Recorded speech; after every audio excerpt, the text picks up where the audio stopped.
Have you tried researching your ancestors' death certificates? If you haven't, you really should, because they can reveal a whole lot of information about them.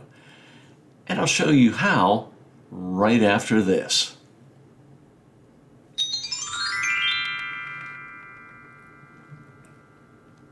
Thanks for joining me, fellow roadie. I'm your host, Greg Kleist. I always appreciate you watching. It really does my heart good. Thank you so much. Well, now in this video, we're continuing to explore how death-related sources can add so much information to your family history. Now today, we're looking at what kind of information that death certificates can reveal about your ancestors. Is that kind of morbid? Well, it can be, but I want to tell you, you can find a lot of information from those suckers. Now, the kind of information you can find includes, of course, when they died, but also what caused their death. It could also show you their birth date, where they lived, whether they were married, and maybe even their spouse's name. But that's not all. It can reveal their occupation, where they were born, their parents' names, and where they were born. Plus, it can also show where your ancestor was buried. Now that, my fellow roadie, is why I consider death certificates to be genealogy gold. Now, I should start out by saying that death certificates did not begin to be issued, for the most part, until the early 20th century and were kept by each state. Now, some counties and cities, mostly larger cities, began to keep some death records in the late 19th century. Now, a good source for finding when your area of interest started keeping death records is on the FamilySearch.org wiki. Now, I'll put the URL for that site in the video below. Now, if you don't already have a Family Search account, you will need to sign up for one, but yeah, don't worry about that. It's completely free. Let's look at a death certificate, why don't we? Here we have an early death certificate. In this case, this one is from the person here, Barbara Kratzenberg. She died in 1912. And that's not very long after Pennsylvania started doing death certificates. But let's look at the different parts here. And I should point out that every state will format their death certificates differently. And as a matter of fact, they may change the way it's formatted and add or take out particular information over the course of time. So this will vary a lot from state to state and time to time. So keep that in mind. So generally, like this one right here for Pennsylvania, 1912, at the very top here, we have just the general information about this death certificate. In this case, it tells you the place of death. The county was Allegheny County. Town or township or borough was Homestead. So that's a town of Homestead in Allegheny County, Pennsylvania. It tells you the name of the person who died, in this case, Barbara Kratzenberg. And right above her name there, you can see that the address for her is listed as 534 East 5th Avenue.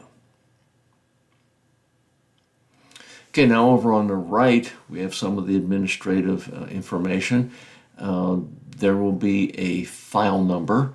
In this case, it's stamped. A registered number. In this case, it's handwritten 121. And so that's mainly the administrative information there. So if we pull back out to see the whole death certificate, you're also going to see below that you have two different columns. Now, let's go over to the column on the left, okay? Now, here's where the gold comes in. Oh my goodness. Okay, it will tell you the sex of the person, their color or race, whether they're single, married, widowed, or divorced. In this case, married. So that tells you that her husband is still living. Now, it gives her date of birth. All right, fantastic, December 24th, 1840. Now, see, that's one of the great things about these death certificates, especially these older ones, because sometimes you just don't know when a person is born. But right here, it gives you a specific date. Wow, Christmas Eve, 1840. Then it gives you her age in years, months, and days. Then it has her occupation, in this case, a housewife. Then down below that, where was she born? It says state or country. In this case, it's Pennsylvania. And underneath that, oh man, here's something which is just fantastic information if you don't have it. Name of father. In this case, Peter Craft. Craff. Now, from subsequent research, lots of times I've found that this name is spelled Craft, Craft, maybe Kraft, but here it's Craff. Now, where was her father born? He was born in France. All right, then you got the maiden name of mother. Oh man, how great is that? It's Margaret Helfab. As far as I can tell, it's Helfab. Once again, from other research, it verified that that is her maiden name. And where was she born? Germany. Wow, what great information. That's so fantastic. Now, the next block down there is the informant who certifies that the above is true to the best of my knowledge. And the name is Peter Kratzenberg. Now, I know that that's her son. You may need to do some other research to see who this Peter Kratzenberg is. I mean, obviously because they have the same last name, that's going to be very helpful. And it says that this guy lives in Homestead, Pennsylvania. Then it's going to say when this death certificate was filed. Okay, now something I need to point out about this whole left side here. Now, we went over where we saw that Peter Kratzenberg was the informant for this. Now, he's the informant for all the stuff here on the left side of the death certificate, including his mother's birth date, her age, her occupation, where she was born, the name of her parents, and their birthplaces. So, something you need to keep in mind is how well does that person know the person who passed away? Now, often, of course, the informant is a family member, and they'll know a lot of this information, but they will not. This is not firsthand information. They know about the person who died. I mean, unless it's the child, they'll have direct information, of course. But otherwise, like in this case, it's her son. Now, does her son, how does he know that her birth date was December 24th, 1840? She probably heard it, or he probably heard it from his mother. And does he remember the right date? You just have to keep all this in mind. Once again, the name of the father. Where did he hear the name of her father? I mean, he might have even known him since these two, Peter and Margaret, were his grandparents. So that's, once again, this is all something to keep in mind. Now, you'll see different things. Sometimes you'll have a name of an informant, but you will not know who that person is. It could be a woman. And it could be a daughter, but it's not her maiden name, it's her married name. So these are the things you're going to have to find out. I had one death certificate where actually the informant listed was the name of the undertaker, which we'll see over in the right-hand column. Now, why would the undertaker be the informant? I mean, in that case, as far as I know, the undertaker was not a relative of that person. But just to show you some of the crazy things you could run into when you're looking at death certificates. So, okay, now let's go over to the right-hand side, which says Medical Certificate of Death. Now let's look at this. Here it has the date of death. It's April 27th, 1912. Okay, now, just if we go down here, we can see that, oh yeah, here's the doctor right here. Looks like J.W. Bain. Now, all this information is being provided by the doctor. So he has primary knowledge of this. So we can be pretty confident in this information that he's giving. So once again, date of death, and he says, I certify I attended deceased from June 1st, 1911 to August 27th, 1912. Says I last saw her alive on April 27th, 1912, and that the death occurred on the date stated above at 11 a.m. Look at all that detail there. I mean, that's kind of interesting to know. But then they have the cause of death. In this case, it's cancer of the stomach. It's pretty specific.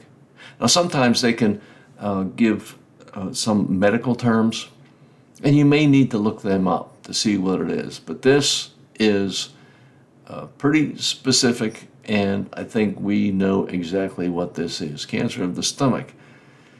All right. Now then it says duration, 10 months and 27 days. So I assume that's probably, in this case, it's probably when she was diagnosed with stomach cancer, probably by this doctor. He may very well have been the family doctor. So once again, we see the name of this doctor, J.W. Bain, dated April 28th, 1912, and his address just gives the city, Homestead, Pennsylvania. Now under that is a place for a length of residence, but that's only for people who died in a hospital institution or was a transient or recent resident.